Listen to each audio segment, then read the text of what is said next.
People who should not vote are voting in elections across New Mexico. They are giving elected offices to candidates who did not really win them. And they are taking the power of your vote from you.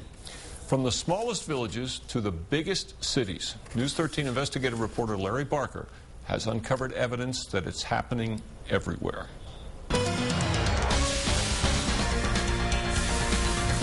Something is amiss in this tiny mountain village. Yeah, it could be a crime. It's a tale of deceit and deception. Follow the clues. It will lead you here and here and here. This is not right. Bob Kaler is a victim. It was just not a fair election. Kaler is a retired engineer in Catron County's village of Reserve. In March, Bob ran for a seat on the town council. I lost by 1 vote. Kaler garnered 90 votes, but opponent Keith Riddle claimed victory with 91. Riddle says he won the election fair and square. Fair and square? Hold on here. Our investigation uncovered troubling irregularities in Reserve's election. And what happened here happens all over New Mexico. The evidence we found casts a cloud over every New Mexico election from Reserve to Raton. Voting is a fundamental human right that's being widely abused. Where you live determines where you vote. That's the law. But our investigation found some people voting in places they don't live in. Yeah, it's a really big issue. Bill Fulginetti is executive director of New Mexico's Municipal League. If you're a candidate, you lose by 1 vote or 3 or 4 votes, and you know there are people who are living elsewhere. You feel that you've been deprived of that office by somebody who doesn't live there. Remember that election in Reserve? Well, if you vote in this community, you got to live in this community. Ed Romero won his seat on the town council in March. What bothered you about this election?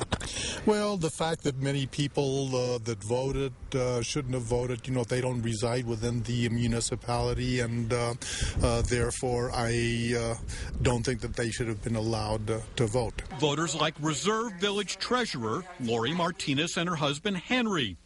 Mr. Martinez is registered on North Main Street. Mrs. Martinez lists her residence as simply Lot 1, Block 2 in the village. In fact, Lori and Henry don't live in Reserve. Their home is a good 5 miles outside the town limits. They voted in the Reserve election anyway. So did Juan Perez. His voter registration lists his address as Main Street. But Juan lives way outside Reserve in rural Catron County. Paula Peralta voted using an address as simply Main Street.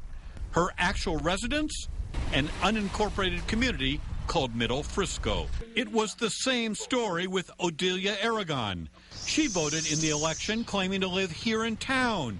In fact, Odelia's home is down the road and across the river, well outside the village.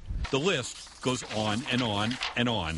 Whose responsibility is it to make sure that somebody lives where they say they live? The voters.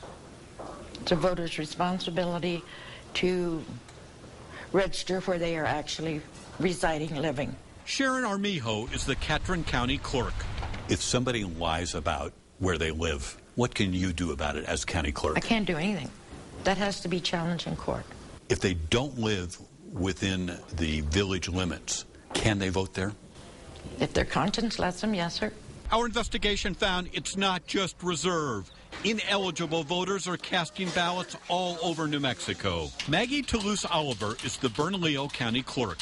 When a voter files a voter registration card in my office, I have to assume that the voter is filling out a form under penalty of perjury and is aware that the information that they're putting down is true and accurate. If you move, you need to change your voter registration. Remember, you vote where you live.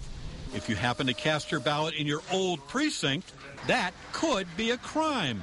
But don't expect anyone to be hauled off to jail for lying about where they live. It won't happen. That's because more than 80 years ago, the 1927 legislature enacted a loophole. It's called the Intent to Return Clause.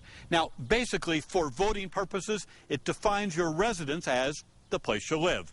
So, if you sell your house and move someplace else, but intend to return to it someday, then you can still vote here. Somebody comes in to vote in a municipal election and the clerk knows that person doesn't live there anymore. Can't the clerk say, I'm sorry you don't live here, you can't vote here? No, because of the intent statute.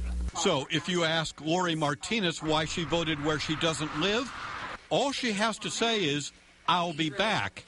Even if she never returns, it's all quite legal. A county clerk can't peer into the mind of the voter and know what that intent is. So where does that leave Bob Kaler, the man who lost by 1 vote? Well, he's going to let a judge decide. Bob Kaler is challenging Reserve's election in court. When people from outside are coming in to vote, it's not a fair election. Close elections are a New Mexico tradition. Ask folks in Edgewood, Tucumcari, and Ruidoso Downs. Recent elections there ended up a tie. The winning candidates in those communities were decided by a game of chance. And you tell me your vote doesn't count? Of course it counts. Ask Reserve. Larry Barker, KRQE News 13.